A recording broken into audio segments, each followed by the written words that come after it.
வணக்கம். இது பரச்சிவன் வலையொலி. நான் சேகர் கொலியர். நமது சகோதரர் ஒருத்தர் எரிமலை ராமச்சந்திரன் அப்படிங்கிறவரு ஒரு காணொளி வெளியிட்டிருந்தார். அதுல எவன் ஒருவன் எந்த விதமான ஆயுதமும் இல்லாமல் இயற்கையாக ஒரு புலியை வீழ்த்தி வேட்டையாடுகிறானோ அவன்தான் பறையன் அப்படின்னு அவர் சொல்லியிருந்தார். இது நிறைய பேர் இத ஒரு ஒரு காமெடி மாதிரி பேசுவாங்க. அப்படி பேச கேட்டிருக்கேன் நான்.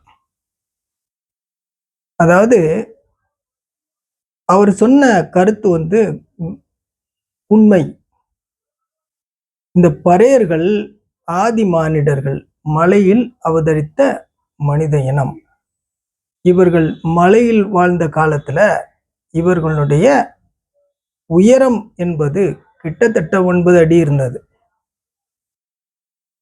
இவர்களுடைய உடல் ஆரோக்கியம், பலம் அப்படிங்கிறது மிக வலிமையானதாக இருந்தது.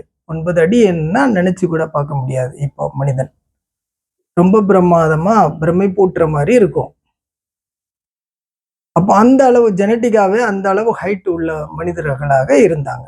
இப்போ இன்றைய மனிதர்களுக்கு நம்ம வீட்டில் இருக்கக்கூடிய பூனை எப்படி இதை கம்பேர் பண்ணலாமோ அது மாதிரி காட்டில், மலங்காட்டில் அவதரித்த ஆதி மானிடனான பறையன். அவன் கீழே இறங்கி வரல, வரதற்கு முன்பாக அவன் அப்படி வாழ்ந்தவன். மலங்காடுகளிலே ஒரு புலியை எந்த விதமான ஒரு ஆயுதமும் இன்றி வேட்டையாடும் திறன் அவனுக்கு இருந்தது. அவன் எட்டி உதைச்சாலே போதும்,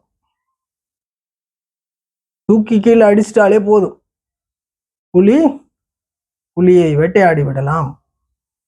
அது மாதிரியான ஒரு உடல் அமைப்புல தான் பறையர்கள் இருந்தார்கள். இதுதான் உண்மை. ஆனா இந்த உண்மையை இந்த கோணத்துல யாரும் நினைத்து புரிந்து கொள்வதில்லை.